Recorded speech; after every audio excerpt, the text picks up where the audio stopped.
बिस्मिल्लाहिर्रहमानिर्रहीम। अस्सलाम वालेकुम, welcome back to my channel. कैसे हैं आप सब लोग? मेरे प्यारे दोस्तों, आज मैं आप लोगों के साथ शादियों वाली खीर की रेसिपी शेयर करने जा रही हूं और इस वीडियो में मैं आप लोगों के साथ बहुत सी टिप्स एंड ट्रिक्स शेयर करूंगी। तो उससे पहले अगर आप मेरे इस चैनल पे हैं न्यू तो चैनल को कर दें सब्सक्राइब, और वीडियो मेरी अच्छी लग रही हो तो लाइक और एक प्यारा सा कमेंट लाजमी कीजिएगा। और जब आप इस तरीके से खीर बनाएंगे तो खाने वाले का पेट तो भर जाएगा लेकिन मन नहीं भरेगा, ट्रस्ट में। तो चलिए अपनी रेसिपी स्टार्ट करते हैं। बिस्मिल्लाहिर्रहमानिर्रहीम। सबसे पहले यहाँ पे पानी को जो है बॉईल होने के लिए मैंने रख दिया है।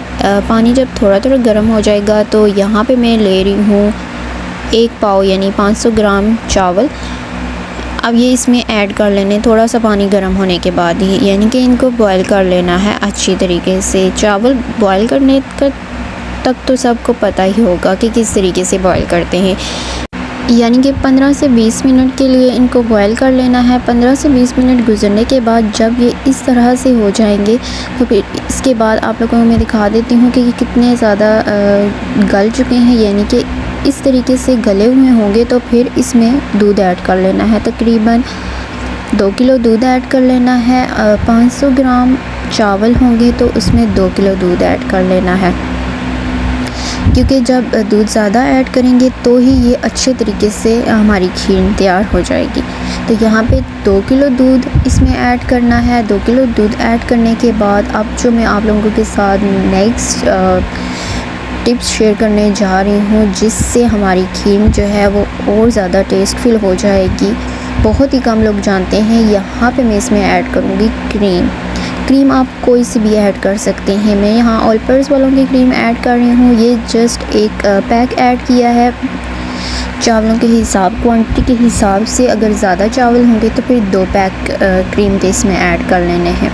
क्रीम को इसमें अच्छी तरीके से ऐड करने के बाद साथ ही ऐड कर लेने हैं मिक्स खीर। 1 पैकेट मिक्स खीर का ऐड कर लेना है। लजीज़ा वालों का मैंने यहाँ पे ऐड किया है। अब इनको थोड़ी सी देर इसमें मिक्स कर लेना है अच्छे तरीके से। अब यहाँ पे साथ ही चीनी ऐड कर लेनी है। चीनी आप अपने टेस्ट के हिसाब से इसमें ऐड कर सकते हैं।